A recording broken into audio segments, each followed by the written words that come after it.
I learned integrity from my parents, that living a good life is not about being wealthy or powerful. It's about being honest and doing what you say you're gonna do. When something doesn't go your way, you just gotta adjust. You've got to dig deep and work like crazy. And that's when you'll find out what you're really made of during those hard times. Our circumstances didn't define us. And that if we believed in ourselves, if we made the most of every single opportunity, we could build our own destinies and accomplish anything we put our minds to. Top 10, I got a top 10. Got my motivation high for my top 10. Gotta learn from the wise women and men. All my life, like 9 to 9. For my top 10, top 10, 9 to 9. This one's for my top 10. Need motivation? Watch a top 10 with Believe Nation. Hey, it's Evan Carmichael, and this channel was created to help you overcome the #1 challenge that is holding you back, a lack of belief in yourself. You watch these videos because you know there's something more inside you too. You have Michael Jordan level talent at something. So get ready to chart your own course, be honest, and build your community with Michelle Obama and my take on her top 10 rules of success to give you the confidence, motivation, and belief that you need. Enjoy. Okay, let's kick it off with rule number 1. Chart your own course. At 6 a.m. every morning, I had to get on a city bus and ride for an hour, sometimes more, just to get to school. And I was willing to do that because I was willing to do whatever it took for me to go to college. I set my sights high. I decided I was going to Princeton, but I quickly realized that for me, a kid like me, getting into Princeton wasn't just going to happen on its own. See, I went to a great school, but at my school we had so many kids, so few guidance counselors, they were dealing with hundreds of students. So they didn't always have much time to help me personally get my applications together. Plus, I knew I couldn't afford to go on a bunch of college visits. I couldn't hire a personal tutor. I couldn't enroll in SAT prep classes. We didn't have the money. And then, get this. Some of my teachers straight up told me that I was setting my sights too high. They told me I was never going to get into a school like Princeton. And I still hear that doubt ringing in my head. So it was clear to me that nobody was going to take my hand and lead me to where I needed to go. Instead, it was going to be up to me to reach my goal. I would have to chart my own course. Rule number 2, be honest. I learned respect from how my parents cared for my great aunt and uncle. How my mother would wake up in the middle of the night to check on my great aunt. How my father would prop himself up against the bathroom sink each morning, leaning hard on his crutches to give my great uncle a shave. I learned integrity from my parents, that living a good life is not about being wealthy or powerful. It's about being honest and doing what you say you're gonna do. It's about how you act when no one is watching, and whether you're the same person on the outside as you are on the inside. Rule number 3, build your community. And when I arrived at Princeton, the whole college experience was a mystery to me. I was sleeping in a room with strangers, and as I looked around at all the other students who had come from wealthy families and were 3rd and 4th generation Princetonians, I didn't always feel like I fit in. I was a little lonely at times, and so what I understood was that I needed to build a community of my own, right? So I worked hard to make new friends in my classes and at the campus cultural center. I reached out to professors and administrators around campus, and soon enough, I had built a wonderful group of friends and supporters that became my family away from home. And I relied on that family probably as heavily as you rely on your family, stopping by folks' rooms when I was bored, calling up folks when I needed to vent, leaning on them when I was anxious or down or just plain tired. And what I know now is that I would not have made it through that college period without that group of people by my side. Rule number 4, never give up. Think about one of my heroines, Marion Wright Edelman, class of 1960, working as a young civil rights lawyer down in Mississippi. Attorneys in judges' chambers refused to shake her hand.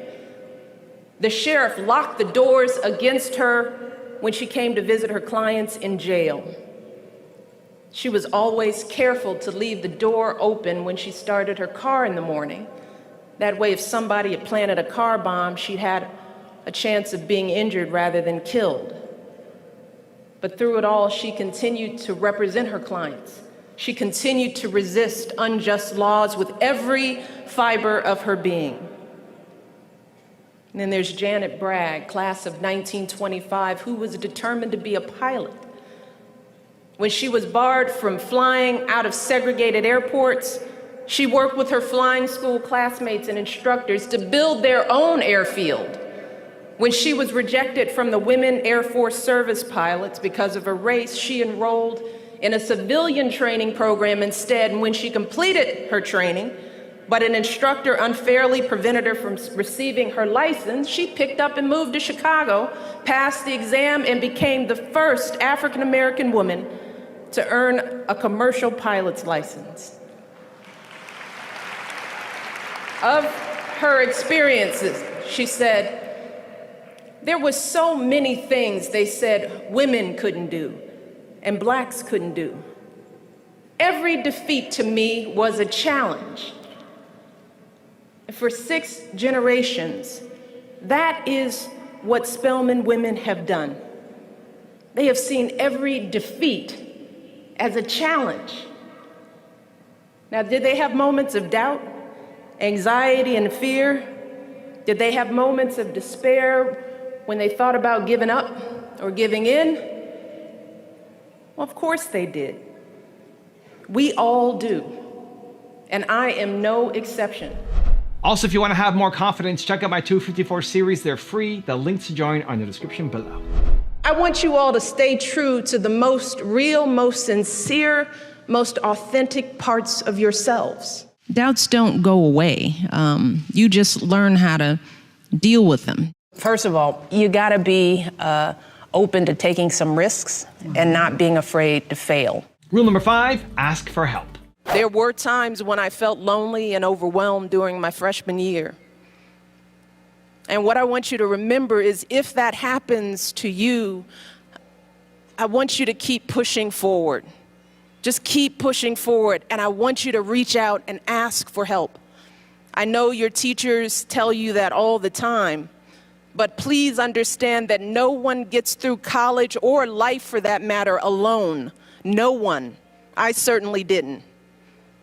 So the minute you feel like you're struggling, the minute, I want you to ask for help. Don't wait. Seek out a professor you trust. Go to the writing center or the counseling center. Talk to older students who know the ropes and can give you some advice. And if the first person you ask isn't friendly or helpful, then ask a second person, and then a third and a fourth. My point is, keep asking until you get the answers you need to get you back on track. Rule number 6, put yourself in a position to fail. When I got to college, that happened to me during my very first semester. I took a class on Greek mythology. Yes, Greek mythology. That was way over my head.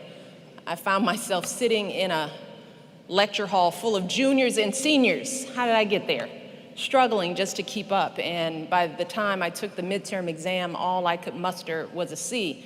And it was the very first C I'd ever gotten, and I was devastated. But instead of wilting, I found a way to fight through it. I poured my heart and soul into a paper. I spent a lot of time talking to the professors before and after class. And in the end, I ended up getting a good grade in that class. But what I learned was far more important than that letter grade from that experience. What I learned was that when something doesn't go your way, you just got to adjust. You've got to dig deep and work like crazy. And that's when you'll find out what you're really made of during those hard times.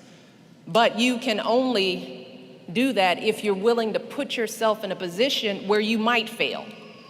And that's why so often failure is the key to success for so many great people.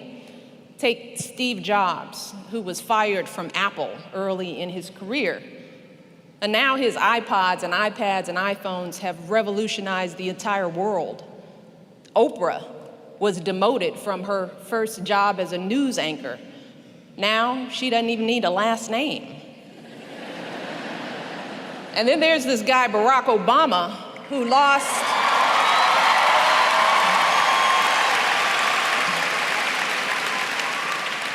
I could take up a whole afternoon talking about his failures, but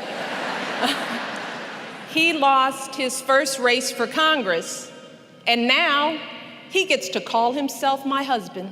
Rule number 7, have strong values. My parents worked hard to pay the bills and to keep a roof over our heads.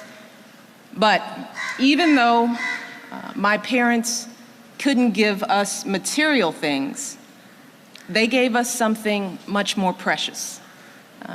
They gave me and my brother strong values. They taught us to treat others with dignity and respect. They taught us to push for excellence in every single thing we did. They taught us to be humble and to be grateful for everything we had.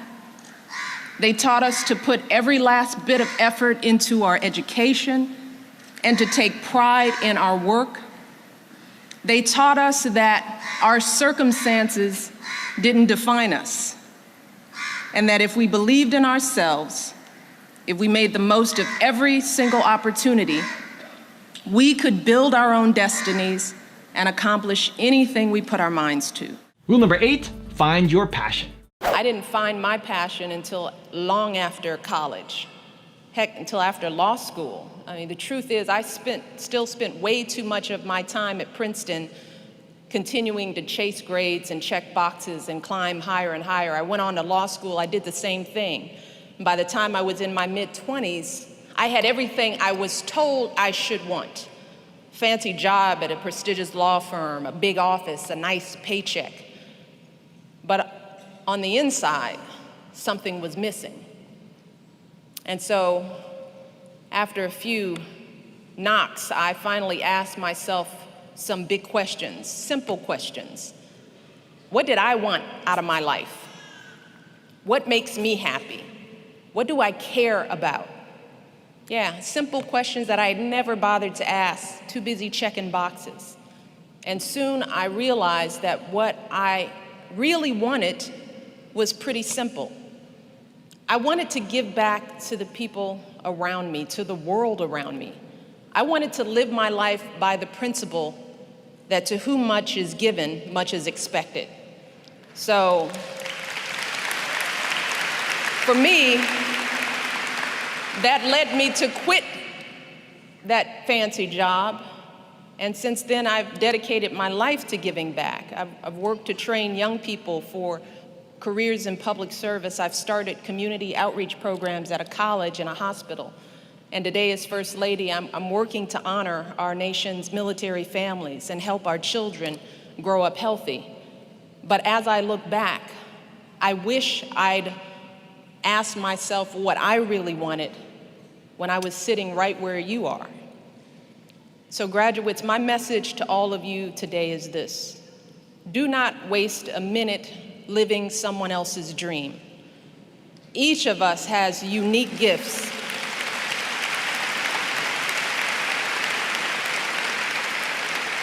But it takes a lot of work, a lot of real work to discover what brings you joy. It just doesn't happen. It requires you spending some time, and you won't find what you love simply by checking boxes or padding your GPA. You won't figure it out only by listening to your guidance counselor, your friends, or even your parents. You can only find your passion by looking inside yourself. Rule number 9, pursue higher education. When Barack came in office, one of the very first things he did was to set what he calls a North Star goal for the entire country. That by the year 2020, the year that all of you will be graduating from college, that this country will have the highest proportion of college graduates in the world. Now, Barack set this goal because as a generation ago, we were #1 in college graduates. But over the past couple of decades, this country has slipped all the way to 12th. We've slipped. And that's unacceptable. And we've got a lot of work to do to turn that around and get back on top. But Barack didn't just set that goal because it's good for our country. He did it because he knows how important higher education is to all of you as individuals. Because when the year 2020 rolls around, nearly 2/3 of all jobs in this country are going to require some form of training beyond high school. Now that means whether it's a vocational program, community college, a 4-year university, you all are going to need some form of higher education in order to build the kind of lives that you want for yourselves, good careers, to be able to provide for your families. And rule number 10, the last one before a very special bonus clip, is have fun. President Obama, my name is Stella. I'm 5 years old. This is my song. La la la la la. What's yours? Yeah, what's yours? Stella, I can't perform like that. You wanna clearly do it? have some talent. But you should try. No. Come on, Stella. Stella, Try it. listen, Try. I can't. What's your song? I can't sing like that. La But, la la la la. Come on. well, there you go. That was- The First Lady was pretty good. Yeah. Do your best Barack Obama impression. Oh, well, let me tell you, I have 3 points. 1, and then there's 2, and finally, 3. That's a good one. All right. You didn't do your best Barack Obama impression. Well, I don't really do impressions. I'm really bad at impressions. Do you have a nickname that you like to be called? Mish. What is something that you love that everyone else doesn't? Kale. Who are you better friends with, me or Oprah? I know, Ellen. Oprah. No, my spouse gives the best. He's the best at everything. No, that's a good answer. What about you? She's the best at everything. Well done. When you're alone, what do you talk to your dogs about? Do you talk to your dogs? Oh, gosh, yes.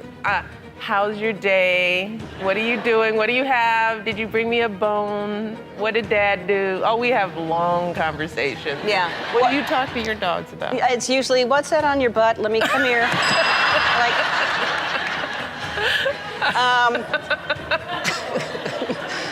Let me get that. What do you do that makes your daughters laugh? Imitate their father.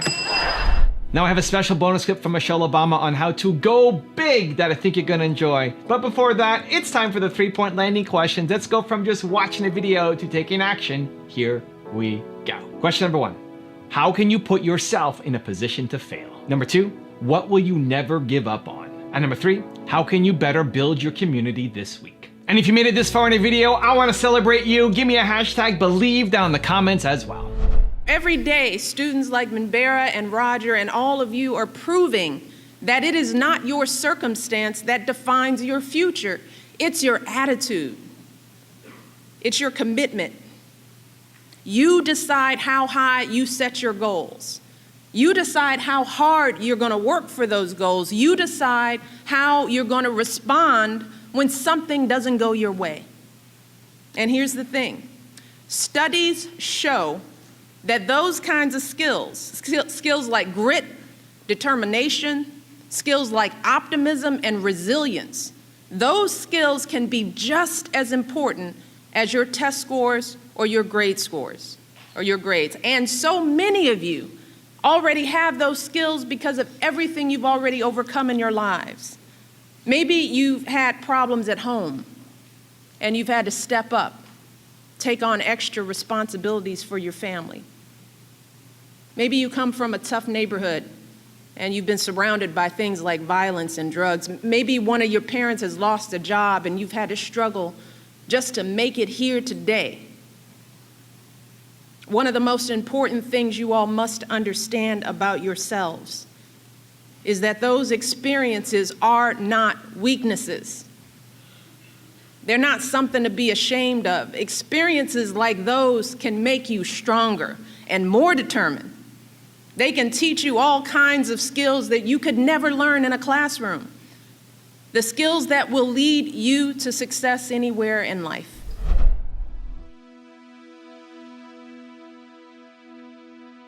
If you want another awesome video in our Black Excellence series, check out the video right there next to me. I think you'll enjoy it. Continue to believe, and I'll see you there.